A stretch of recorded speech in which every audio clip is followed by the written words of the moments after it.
Think back to your earliest wrestling memories. What got you interested? What got you hooked? Who are the ones you remember the most when you started watching? Were they the ones who walked, talked, acted like those you saw on the street? Did they act like everybody else?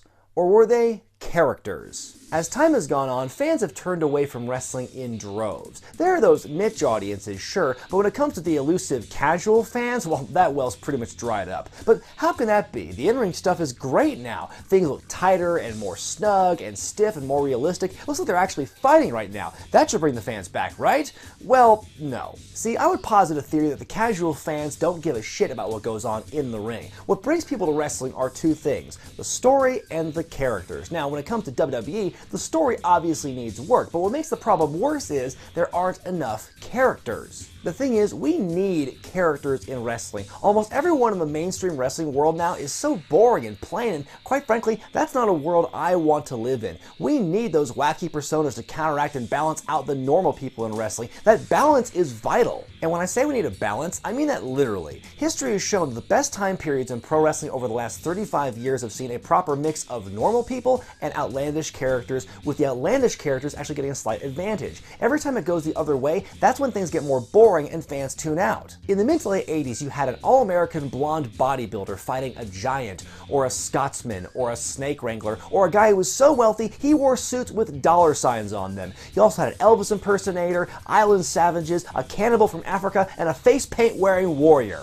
In the late 90s, you had a redneck fighting a satanic ministry leader. You had vampires and acolytes with ancient symbols on their chests fighting former UFC fighters and correction officers. Pimps fighting gold-painted weirdos and blue meanies. A demonic monster with magical powers fighting a spastic karate fighter, and a less spastic karate fighter teaming up with a guy who talked to a mannequin head. Do you see any of that today? No. Do you know what I see?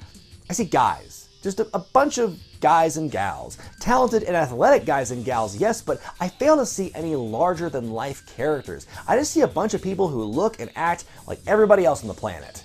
Yay. Don't get me wrong, there are some characters in WWE, but not only are they in the minority, they're also given a lot less credibility than they used to be. Most of them lose a lot, or lose when it counts, or are just straight-up comedy acts. Do you know what characters they have on the main roster now that are actually kind of wild but also given legitimacy? The New Day, Enzo Amore, Elias, and that's pretty much it. WWE paints itself as action entertainment, and they certainly have the action part down, but where's the entertainment? What's entertaining about a normal guy with a normal name fighting another normal guy with a normal name? I want superheroes. I want badasses. I want cartoon characters. I want my wrestlers to look and act different, damn it. I want someone where you see him walking down the street and you say out loud to yourself, "Holy shit, who's that freak?" Why was Broken Matt Hardy so successful? Was it a particularly deep and layered character? Was there a lot of subtle nuance and undertones of that persona? No, it was a wacky gimmick amongst a vast sea of regular guys, and fans ate that shit up. Why? Because it was different. It was unique. You know what's not unique?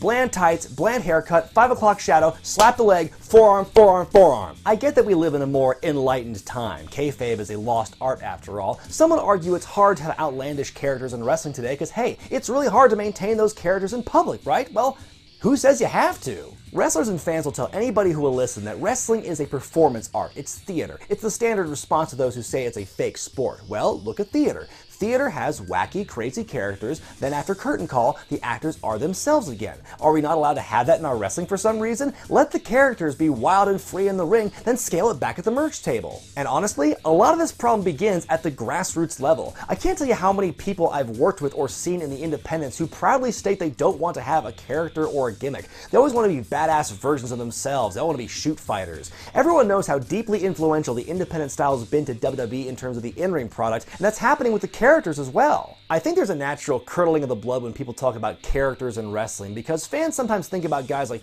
Doink the Clown, or Abe Knuckleball Schwartz, or The Goon, or Hornswoggle, or any other silly gimmick that defines a down point in wrestling. Sure, there's gonna be some bad characters out there, but I would take a parade of bad but memorable characters in a wrestling show than a bunch of plain Janes. Now, fortunately, there are those out there who are embracing this need for characters in wrestling. Outside of WWE, guys like Dalton Castle, the Carnies, Rosemary, Marty Scurll, Joey Ryan, and MJF all come to mind. Oh, and I guess the Classic Connection counts too. There are promotions here in America and around the world that are practically dedicated to characters. Chikara, Hood Slam, Kaiju Big Battle, OTT, DDT Pro. They're niche markets, but they're very popular niche markets. So what are they doing right? Well, they've understood that wrestling is theater and that wrestling should have true characters. Fans don't go to wrestling shows to see themselves, they go to see superhumans, and that's what characters are supposed to be. In my opinion, WWE would do well to look at what those niche markets are doing, see what's working for them, and apply some of those methods to their own brand of storytelling.